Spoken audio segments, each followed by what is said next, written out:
Baik, sebelumnya Assalamualaikum warahmatullahi wabarakatuh. Perkenalkan, nama saya Ahmad Bilal dari kelas 2A TMK 636212130 2022. Di sini saya akan menjelaskan tentang perancangan atau pembuatan kapal. Baik, yang pertama yaitu proses dasar pembangunan kapal. Yang pertama yaitu ada floating equipment secara keseluruhan V sama dengan G, FA sama dengan W. Selanjutnya terjadi tegangan memanjang. Terjadi distribusi muatan ke arah memanjang kecenderungan bagian konstruksi kapal untuk bergerak ke arah vertikal antara satu dengan yang lain.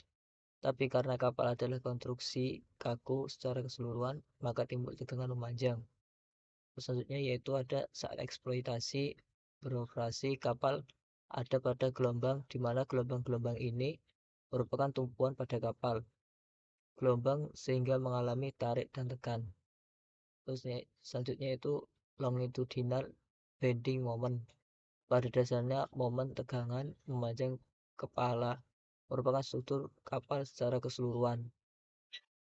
Karena hal tersebut di atas, dalam membuat kapal diperlukan material dan proses produksi sebaik mungkin jika sesuai standar. Macam-macam material. Yang pertama itu material mentah, contohnya kayu. Material setengah jadi, contohnya plat, profil. Terus material jadi, contohnya aero engine. Terus material pembantu, contohnya elektroda. Rule kekuatan berhubungan dengan klasifikasi keselamatan Solas Marpol. Proses produksi. Tahap awal berupa desain, pradesain, dan diakhiri dengan delivery. Untuk standar proses produksinya yaitu Japanese Shipbuilding Quality Standard JSQS. Yang kedua, pedoman pelaksanaan jaminan mutu PPJM. Terus selanjutnya yaitu ada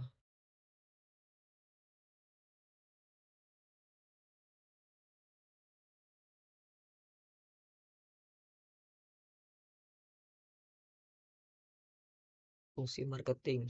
Yang pertama yaitu memikat supaya orang tertarik pada quality, cost, delivery, dan safety tolak ukur project. Yang kedua, memikat ketergantungan memakai produk. Siklus pemakaian material ada 3 macam, yaitu perencanaan kebutuhan material, biaya produksi berisi kegiatan, perencanaan kebutuhan material, dan pengendalian perencanaan waktu kali 1 ditambah kali 2 tambah kali 3 tambah kali 4 dan seterusnya. Total waktu penyelesaian pengerjaan harus kurang dari waktu kontrak. Kualitas terdiri dari kesepakatan yang harus dipenuhi dan dijalankan oleh semua pihak, ship owner, yard, dan lain-lain. Kualitas mengacu pada kekuatan, keselamatan, dan kenyamanan. Kontrak meliputi lama penyelesaian pengerjaan, biaya produksi, kualitas, dan keuntungan.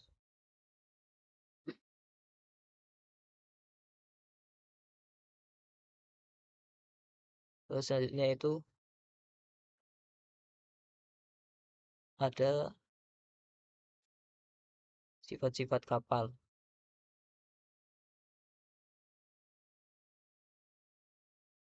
Sifat kapal yang pertama yaitu secara keseluruhan, gaya tekan ke atas B, gaya berat kapal G.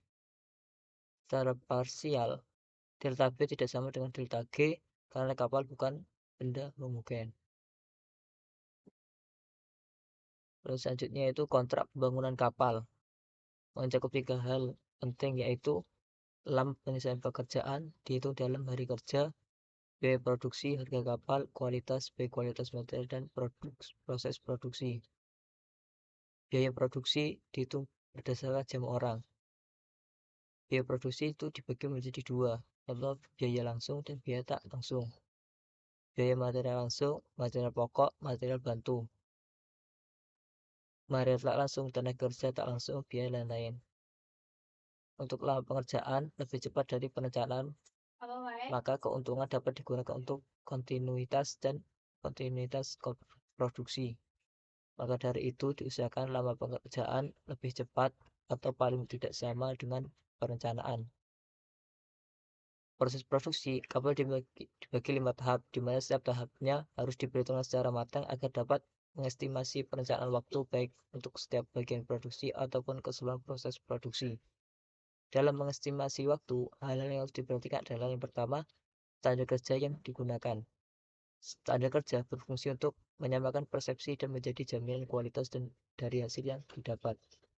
Selanjutnya ada allowance, tambahan waktu. Tambahan waktu dapat digunakan jika terjadi hal yang tidak terduga yang berpotensi memperlambat proses produksi. Allowance juga diberikan kepada terdapat banyak hari libur dalam 1 bulan atau 1 tahun.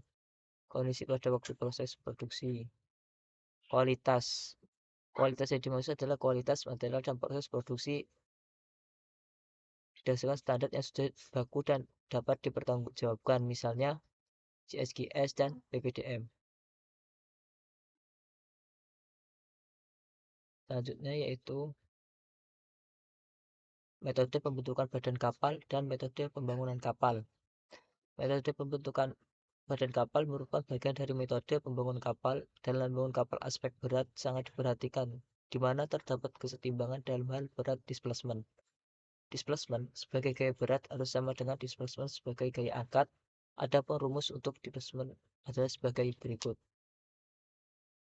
Yang pertama yaitu displacement sebagai gaya berat sama dengan dWt ditambah Lwt.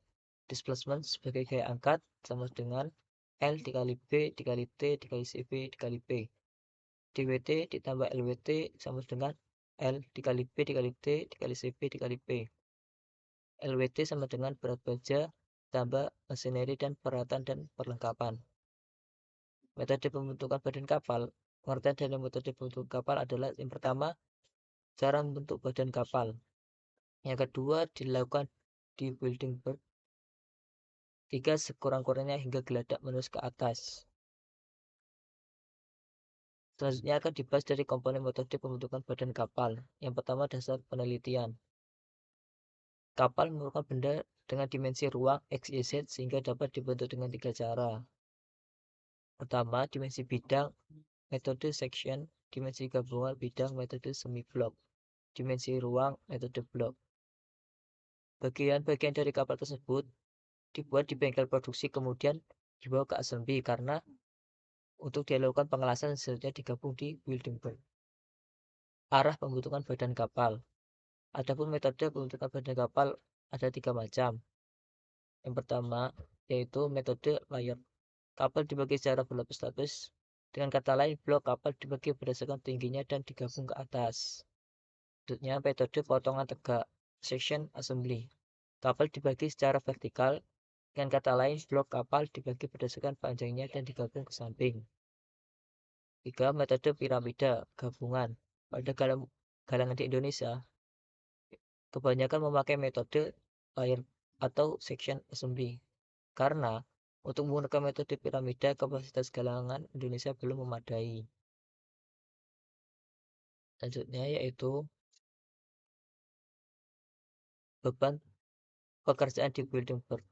Dalam bab ini meliputi beban pekerjaan berisi pemakaian jam orang, tenaga kerja langsung, alur dasar pembangunan kapal. Yang pertama yaitu bengkel produksi, pengerjaan panel blok atau assembly area, penggabungan blok. Selanjutnya itu building berth, penyatuan blok-blok kapal hingga peluncuran. Nah, karena keterbatasan galangan dalam hal ini, area, luas galangan, biaya pembangunan, order atau pemesanan kapal baru. Oleh karena itu, galangan umumnya hanya mempunyai satu building berth dan kapasitas terbatas. Berikut adalah perbedaan dalam penggunaan, keuntungan dan kekurangan launching dengan graving dock. Selanjutnya yaitu langkah-langkah pekerjaan di assembly area. Assembly area adalah tempat di antara bengkel produksi dan building berth. Maka, assembly area menjembatani pekerjaan antara bengkel produksi dan building berth. Masalah yang muncul adalah bagaimana untuk mempercepat penyambungan blok. Selanjutnya yaitu building berth adalah sarana produksi yang sangat berharga karena di sana kapal dibangun dan diluncurkan. Selanjutnya yaitu ada langkah-langkah untuk mempercepat proses produksi di assembly area.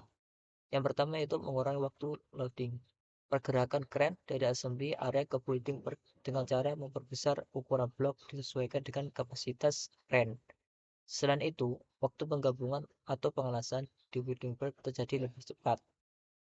Maksudnya itu penempatan blok di assembly area disesuaikan dengan penempatan blok di building bird. Untuk kapal-kapal besar dengan assembly area yang sempit, maka blok-blok ditumpuk dan yang paling atas direction dahulu. Dan yang terakhir yaitu pekerjaan di assembly area dikerjakan pada posisi alamiah, downhead. Baik, mungkin cukup sekian penjelasan tentang perancangan kapal. Baik, kurang lebihnya mohon maaf. Wassalamualaikum warahmatullahi wabarakatuh.